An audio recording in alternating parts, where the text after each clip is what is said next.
আজকে আমি 9 মাসের শ্রাদ্ধের কিছু মুহূর্ত এখানে শেয়ার করব। এটা 9 মাসের শ্রাদ্ধ, যেটা আমার মা আমাকে দিয়েছিল। আর এই যে কিউট ডেকোরেশনটা, এটা তীর্থেশ করে দিয়েছিল। আর এখানে যে টেবিলটা সাজিয়েছিল সেটা আমার দিদি সাজিয়েছিল। তো এই ছোট ছোট মুহূর্তগুলো খুব মনে পড়ছে আজকে, আর খুব ইমোশনাল লাগছে, কারণ এটা আমার শেষ শ্রাদ্ধের অনুষ্ঠান ছিল, যেটা আমি খুব মিস করব এই টাইমটাকে। আর সেই হিসাবে যেটুকু আমি পেরেছি রেকর্ড করে রেখেছিলাম, আর একদিন না একদিন আমি এইগুলো দেখতে পাবো। সত্যি একটু সেজেছিলাম, একটু নয় অনেকটাই সেজেছিলাম। সেই মুহূর্তে দাঁড়িয়ে আমি খুবই ভালো লাগছিল। দিদি এসেছিল, জামাইবাবু আসেনি। আর এখানে মা আমাকে আলাদা করে সেরকম কিছু অনুষ্ঠান পালন করেনি, জাস্ট আশীর্বাদ করে খাওয়ানোটাই উদ্দেশ্য ছিল। আর এত পদ রান্না করেছিল না, মাকে অনুষ্ঠানের আগে আমি জিজ্ঞাসা করেছিলাম, মা তুমি কী কী আমার জন্য রান্না করছো? মা বলছে দেখবি। তো যখন আমাকে সাজিয়ে দিল, প্রত্যেকটা আমার পছন্দের খাবার মা রান্না করেছে।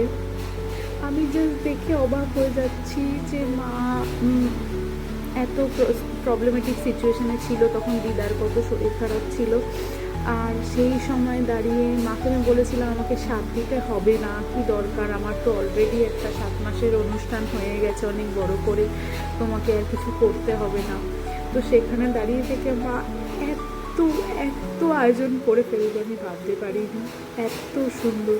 আর এখানে দেখো কিডু সব সময় আমাকে কিভাবে পায়েস খাওয়ায়, পায়েসটা খাইয়ে মুখের মধ্যে চামচটা ধরে ফেলে। আর কি মিষ্টি।